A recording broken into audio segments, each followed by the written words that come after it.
Algorithme, le jugement dernier. Le titre est un peu provocateur, c'est vrai, mais il pose une question essentielle. Quand on confie à des machines des décisions qui peuvent changer nos vies, que se passe-t-il si ce jugement est opaque, ou pire s'il est injuste? La question, elle est simple en apparence. Une intelligence artificielle, une machine peut-elle être injuste? On a envie de répondre non tout de suite. Une machine, c'est logique, c'est neutre, non? Eh bien, la réalité, on va le voir, est beaucoup, beaucoup plus nuancée que ça. Imaginez la scène. Un mail, une notification, prêt refusé, candidature rejetée. La décision a été prise par un algorithme.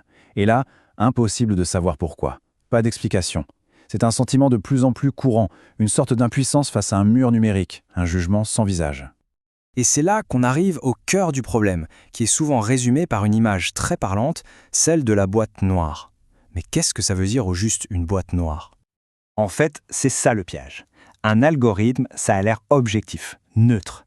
Mais comme le souligne très bien le défenseur des droits, il peut en réalité intégrer et même cacher tous les préjugés et les biais qui existent déjà dans notre société. Ok, mais concrètement, comment est-ce qu'une machine en arrive à discriminer? Ce n'est pas qu'elle a une intention mauvaise, bien sûr. Le problème vient de la façon même dont elle est conçue et nourrie. Un algorithme, c'est un peu un miroir. Il apprend à partir des données qu'on lui donne. Donc si ces données reflètent des décennies d'inégalités sociales, eh bien il va apprendre ces inégalités. Il va les considérer comme la norme et les reproduire, mais de façon mathématique et invisible. Et là où ça devient vraiment pernicieux, c'est avec la discrimination indirecte. La discrimination directe, c'est facile, on utilise un critère interdit, comme l'origine, c'est illégal. Mais l'indirect, c'est plus subtil. Prenons l'exemple de Parcoursup. Utiliser le lycée d'origine peut sembler neutre, sauf que ce critère peut, en pratique, désavantager les élèves de certains quartiers, et donc reproduire une discrimination sociale ou géographique.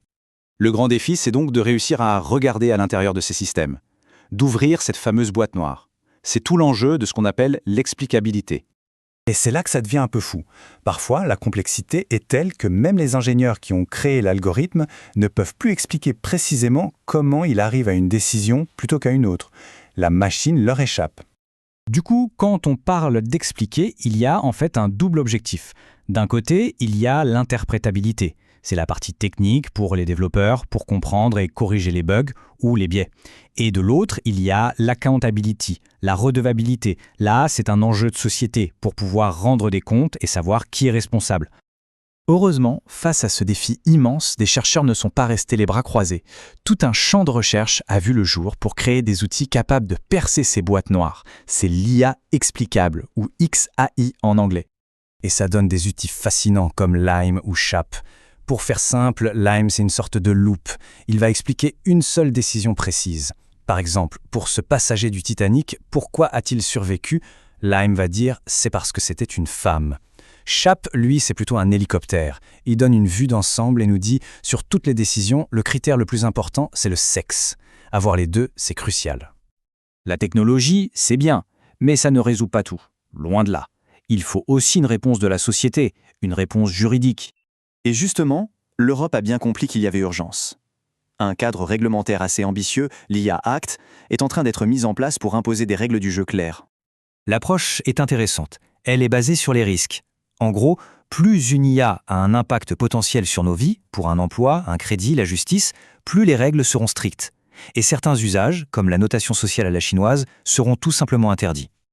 Mais pour des acteurs comme le défenseur des droits, il faut aller encore plus loin. Il demande des choses très concrètes, qu'il soit plus simple pour les victimes de se défendre, qu'il y ait un vrai contrôle indépendant et d'interdire purement et simplement les systèmes jugés les plus dangereux pour nos libertés, comme la police prédictive. Bon, après tout ça, qu'est-ce qu'on retient?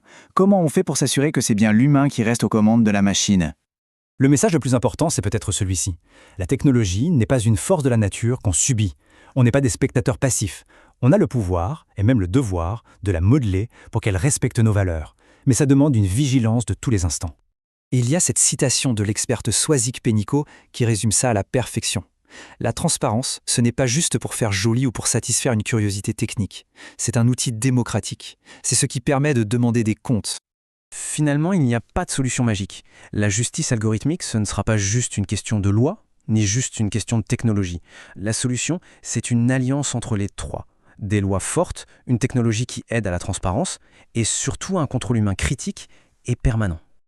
La question finale, elle nous concerne absolument tous. Ces algorithmes sont déjà en train de façonner notre monde. Leur influence ne va faire que grandir, alors la question, ce n'est plus de savoir s'il faut leur faire confiance. La question, c'est est-ce que nous sommes prêts, collectivement, à construire ce qu'il faut pour leur demander les comptes ?